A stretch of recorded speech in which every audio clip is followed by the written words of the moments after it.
Okay everybody, today we're going to be installing a 3-piece crown system on these upper cabinets that I installed yesterday. I want to get this done before I put my base cabinets in because I don't like working over top of my finished base cabinets. It just leaves room for, you know, messing a cabinet up or nicking a face or something like that, because you have to work off a walk bench and it keeps you a little bit further off of the upper cabinets than you might want to be.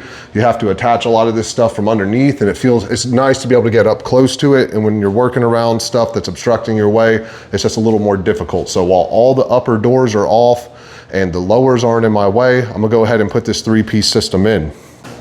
Now essentially what this 3-piece system is I've got this board that's gonna set on top of the upper cabinet, and it almost gives it like a built-in dresser kind of look with like recessed doors.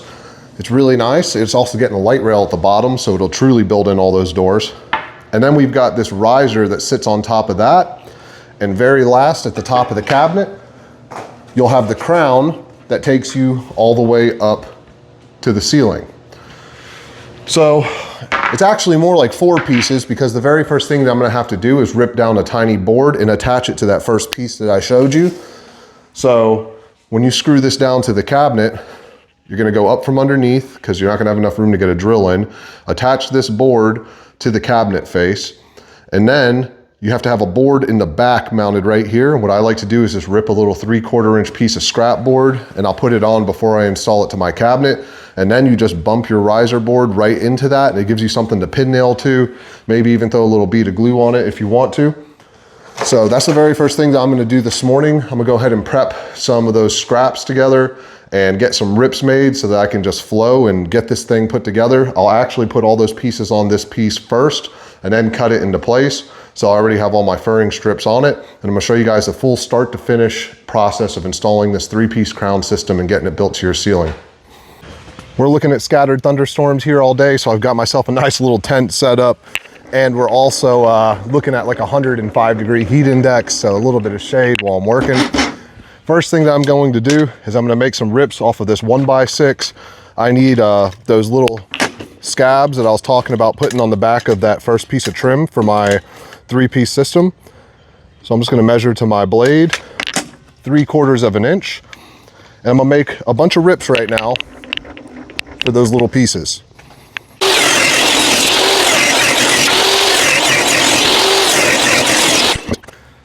This is all I'm talking about. Some little squares. Let's go mount them to this piece of trim, and let me show you how this system gets installed. Now I've also got a nice little workstation set up inside. I'm not gonna be working in that heat all day. And this is that first piece of trim that sets on top of the cabinet flat like this to give you that built-in effect. And these are the rips that I just made. And I'm just gonna set them on the back of that piece just like this. And I actually even go ahead and attach them before I even make my cuts, because then I could just cut it all in one sweep. And if a screw happens to get in the way with my measurement, I'll just take that screw out and then just reattach it after I get my cut made. Now you could probably get away with just nailing this off, but for me, I like to throw a few screws in it anyway. But I've just got an 18-gauge brad nailer. I'm gonna just hold it flush on the edge and flush to the back, tack it in place.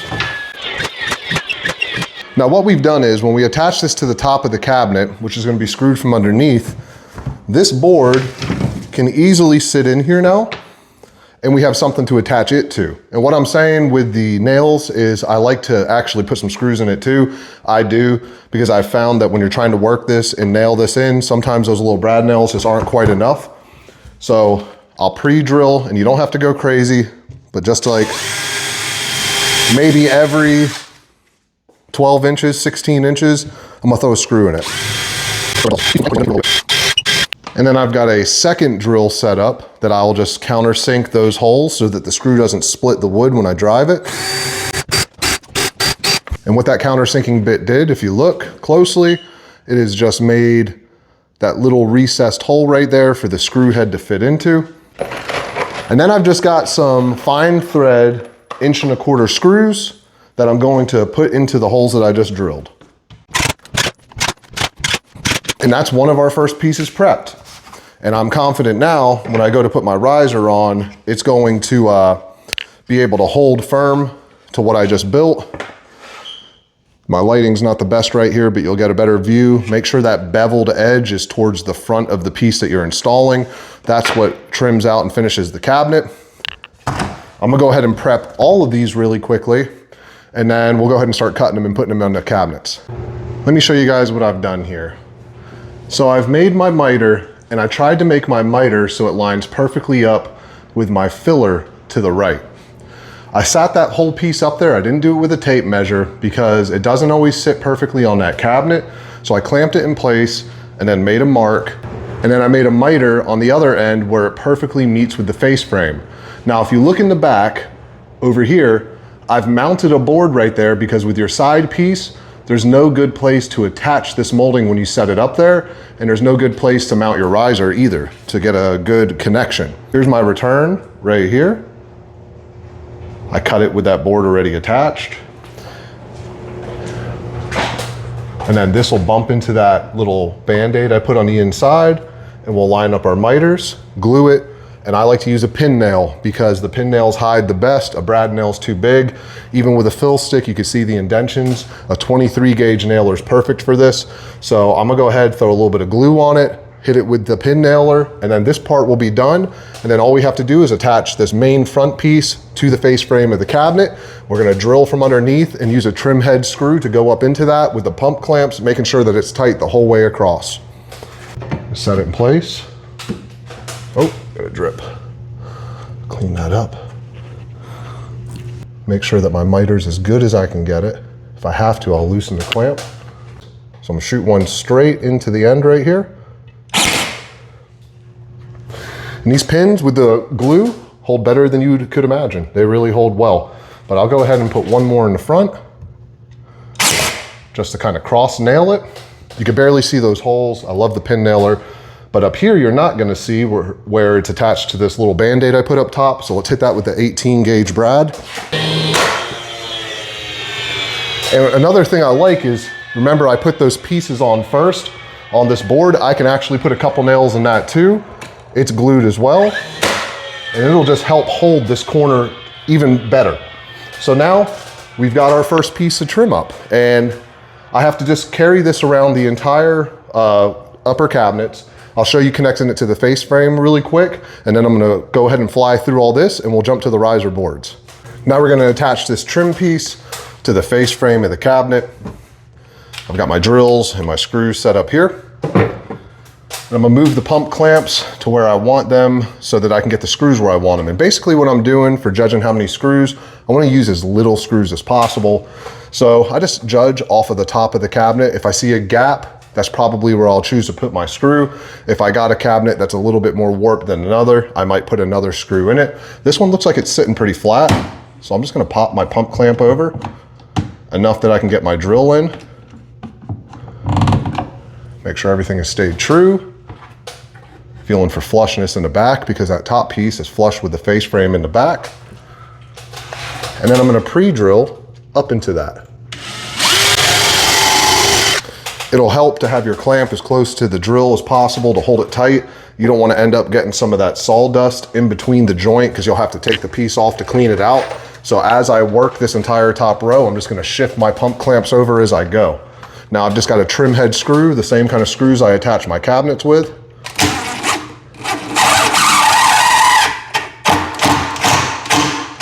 And just flush it up.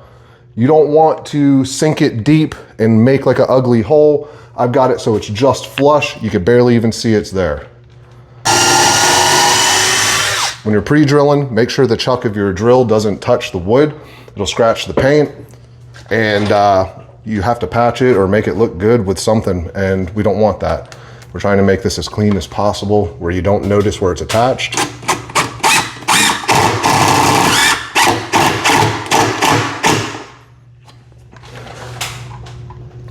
And that came out really nice. This is done, and we'll just work the line all the way down to the end. And basically what I do is I might put one more screw right here.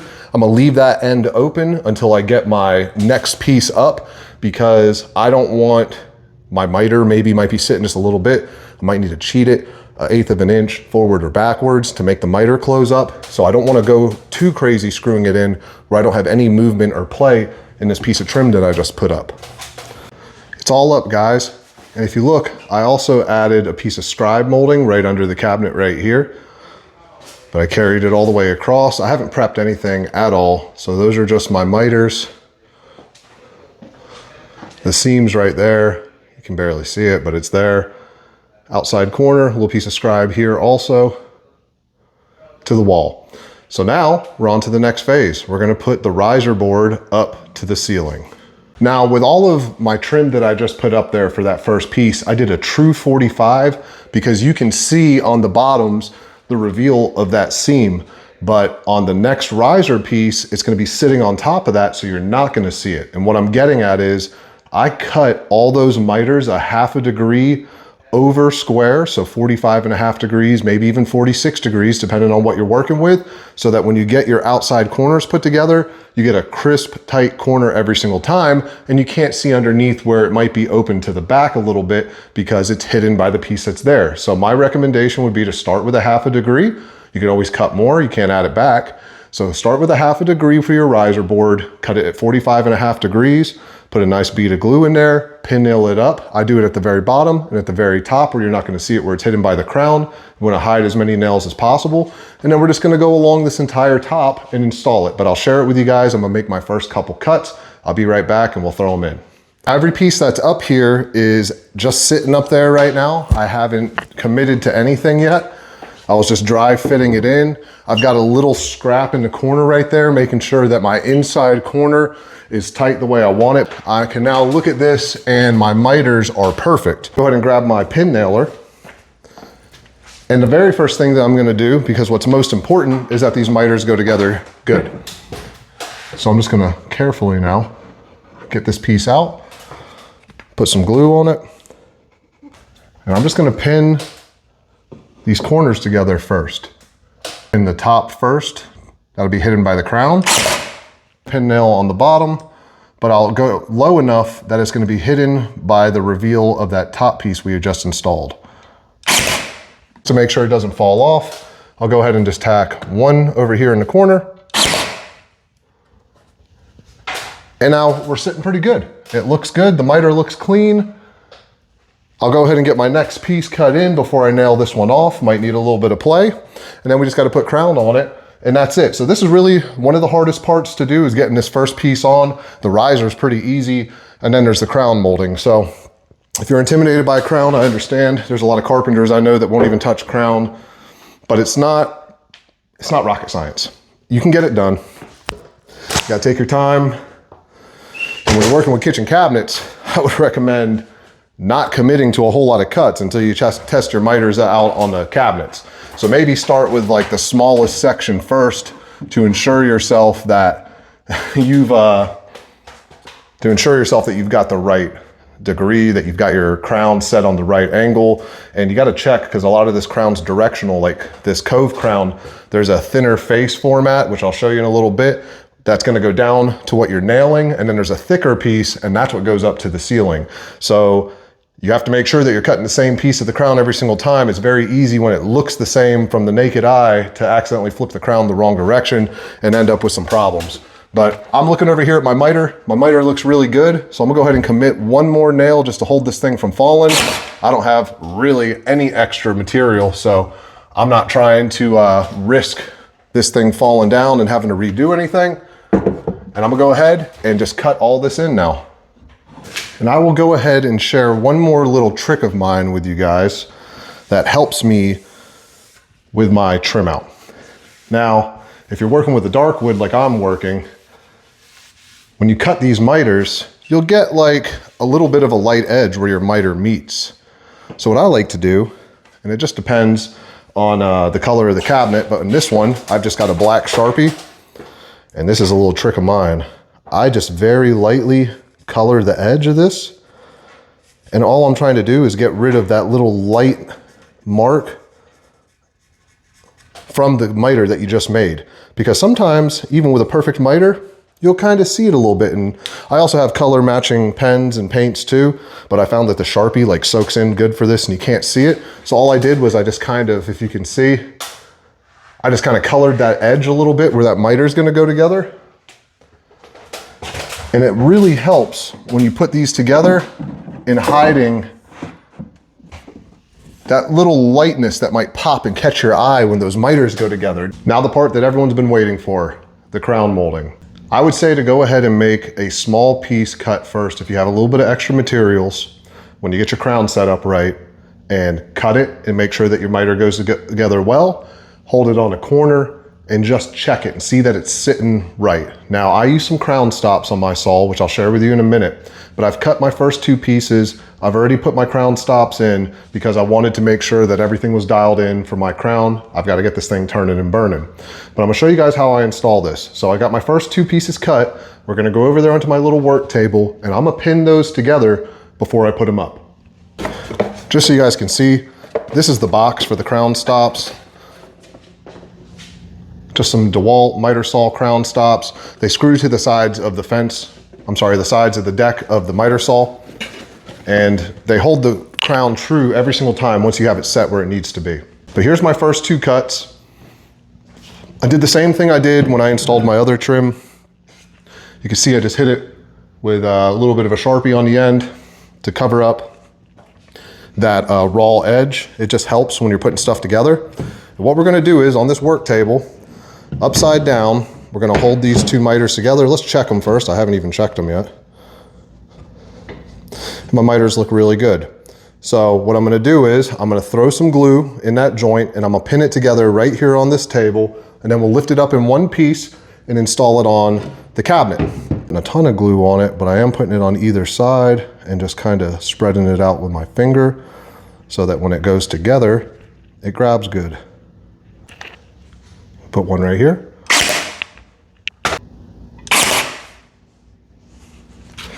And that's a good miter, guys. So there's my miter, guys. Went together pretty well. Fought me a little bit, but I got it put together. I'm gonna let that set for just a second, let the wood glue grab, and I'll make my next cut that's up top. Okay, just gonna tack one in for now, right here.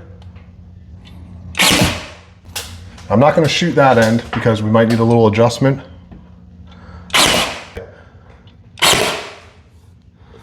I don't wanna over nail it. And it came out pretty good. Let's go ahead and cut a piece of crown together.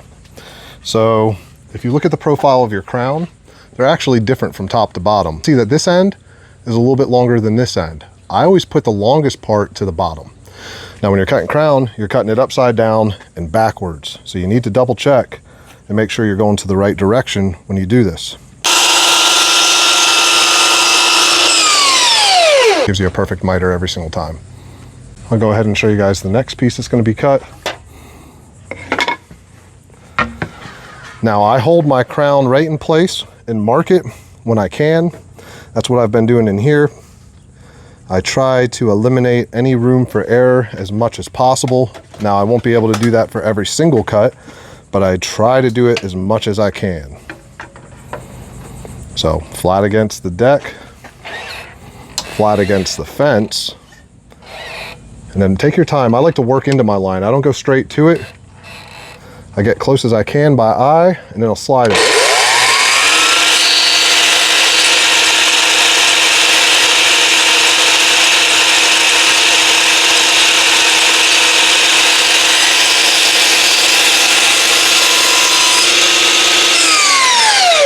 You can see I kind of slid that out with my thumb right after the cut was finished.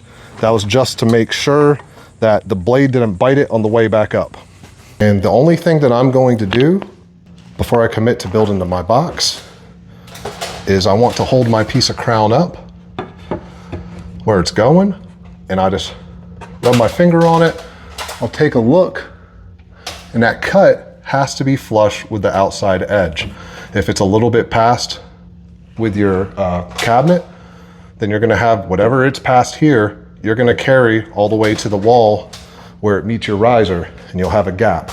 So on this situation, I have like a 1/16 of an inch extra. So I'm gonna go outside, and on the straight edge now, I'm just gonna give it a nice clean square up on this edge.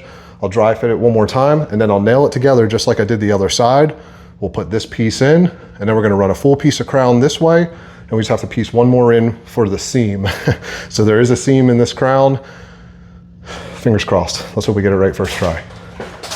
We've got the next one in. I left this side over here loose, and now I just have to work the middle. And the original seam in this first piece we put is right here. So I'm gonna put my seam for my crown on the other side. I don't wanna line them all up and catch your eye.